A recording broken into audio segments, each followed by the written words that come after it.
Sunday, July the 16th. Let's finish up the week over at Woodbine. Now, remember, folks, I'm always looking at the daily racing form past performances. I'm always looking at the formulator past performances. You can get these for free when you wager through DRF Bets. If you don't have a DRF Bets account, go sign up right now. Use the promo code WINNING. You can get 10 free formulator cards and a $250 match deposit bonus. So here are the steps. Sign up for DRF Bets. Use the promo code WINNING. Immediately, they're going to give you a $10 free bet just for registering. Then, if you deposit $250, because that's your max match deposit bonus, they'll give you $250 right off the bat. So then you have $510 to start betting. They also give you 10 free formulator past performances. And then every time you wager $50, you get another credit for past performances. So if you know you're going to be playing the races a lot, you know you're going to be wagering a lot, wager with DRF Bets. You won't have to pay for past performances anymore. Let's move to the Sunday pick five, that early pick five at Woodbine on Sunday, $100,000 guaranteed pick five pool every Saturday and every Sunday. Thursday, Friday, it's at $50,000. You know it's always in the second race. You know you can always play for 20 cents. Yep, just a 20-cent based wager. I'm going to go to the number 5 to start. I think Quite Ready could be close up early in a race where there's not that much proven early speed. The 5, to me, coming into a barn who's solid first start off the claim, I think is very, very well spotted in from Gulfstream Park. Quite Ready, the number 5. The 6, Huntmaster, probably the horse to beat in here. And then the other 3 down on the inside were the other ones that intrigued me. The 1 could get aggressive with the inside draw. So 357 is going to be in the mix for me in lots of spots, probably 561. You wanted to go a little deeper. The 2, Long Pond. The 3, Super Classy, would also be players in here. Super Classy hasn't won in a while, and he's 0 for 7 on the turf, but 6 of them have been in the money, and the races would really be competitive, and they fit on speed figures, and when you watch visually, they're not bad. It's not as if this horse doesn't like the turf, just hasn't been able to get a victory yet, but has 6 really good races on the grass. So we'll put the 5, 6. The 5 is the horse to beat for me. And the 1, sort of that intriguing price play, 357 to include. We move to the feature, the Victoria, $125,000 stakes race for 2-year-olds going 5.5 on the synthetic. And all 5 of these horses won or come out of their last race where they showed speed. All 5.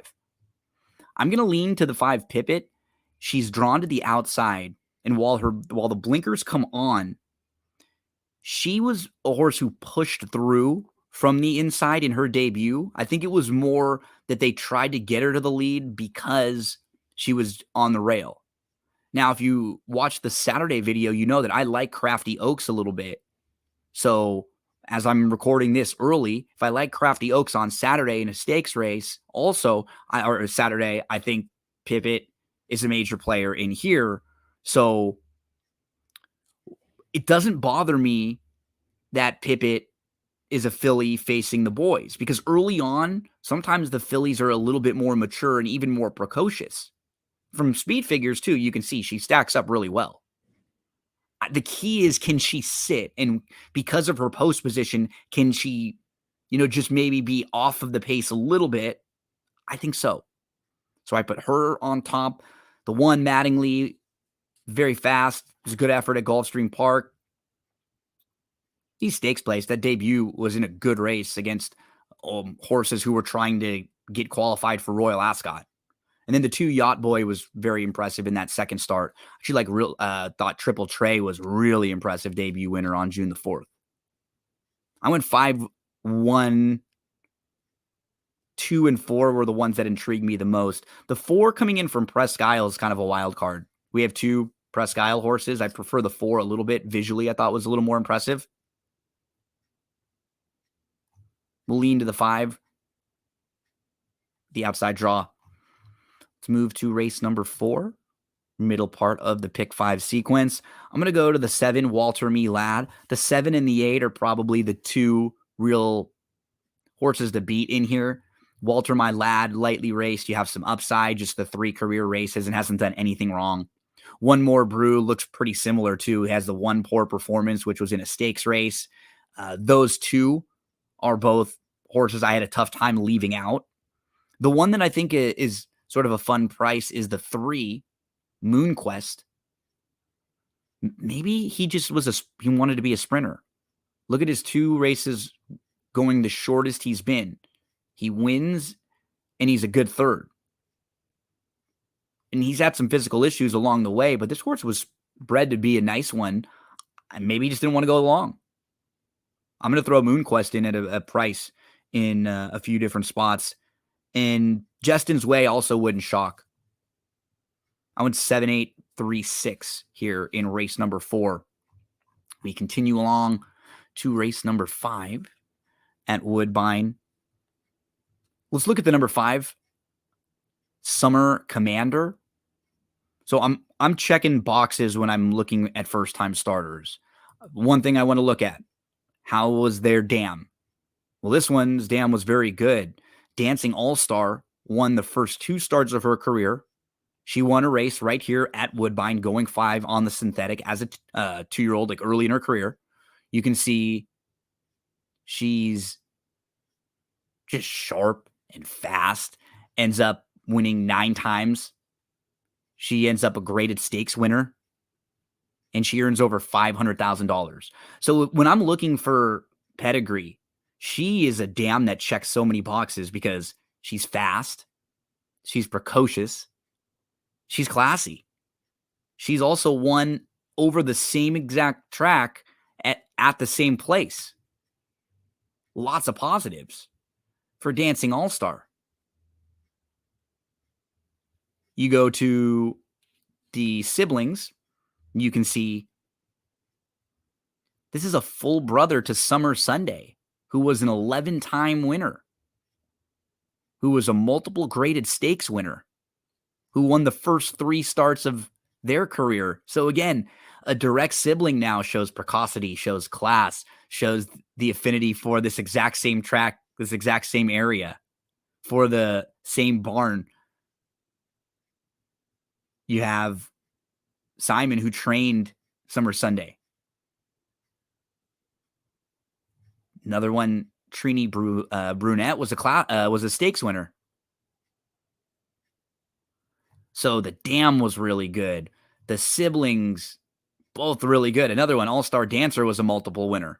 So you've got 3 multiple winners, 2 stakes winners, 1 multiple graded stakes winner that are direct siblings. You've got a classy graded stakes winner for a dam who was a $500,000 earner. Pedigree all checks out. You can look at the work tab now. July 9th, or let's go to Summer Commander. July 9th, June 30th, June 22nd, June 15th, June 4th, May 21st. It's not necessarily every 7 days. There's not a whole lot of gaps there, though. We don't see like weeks and weeks of missing works. There might have been just some timing issues, but we can see how this barn has done with first-time starters. You can customize the statistics however you want. Let's just go overall with first-time starters. We can get an idea of the last 5 years. So 4 for 38 over the last 5 years. We've only had 1 horse this year as a first-time starter so far. The last one that they won with was Friends for Life last year at 5-1. So what this shows me when I see numbers like this is they just say this is a capable barn with first-time starters. They don't necessarily crank them first time out, but if the horse is good, if the horse is right, they can absolutely get a horse ready to win first time out of the box. Canadian champion female sprinter Summer Sunday's full bro Summer Commander. The 3 Forest Woodsman runner-up was very good. Took a big shot at Yacht Boy, and we just talked about Yacht Boy. He's in the stakes race earlier on the card. So the 3 is the horse to beat, in my opinion. I also thought Valley Victory, just getting a class drop and getting a first-time gelding. What I like about him is he has been involved early. He's shown some positional speed. So now at a reduced class level with the first-time gelding, can he just be a little better? That debut race has already come back live. 5371 Siesta Beach, no knocks. This one should improve with the race under the belt. He was favored in the debut. I thought Forest Woodsman was better, but Siesta Beach did get going late. Those are horses I'll be looking at and including in some combos. The 5 I like the most, 5371. As we move to race number 6, let's close out the pick 5 with 5, 4, and 1 Malibu Mambo from the inside. No knocks. Don't have to tell you much about this one. 5-2 on the morning line. He's a major player. He will be like a measuring stick for this race. The 4 and the 5, Golden Glider. He's trying turf for the first time. He does have a winning turf sib.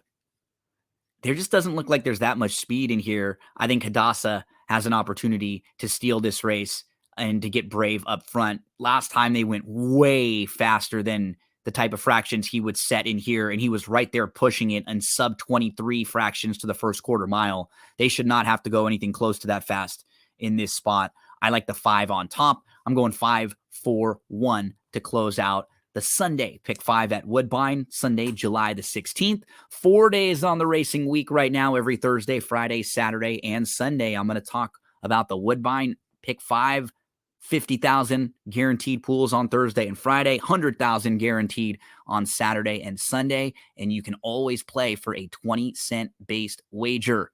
Good luck, and make sure to get involved with all the great racing up at Woodbine.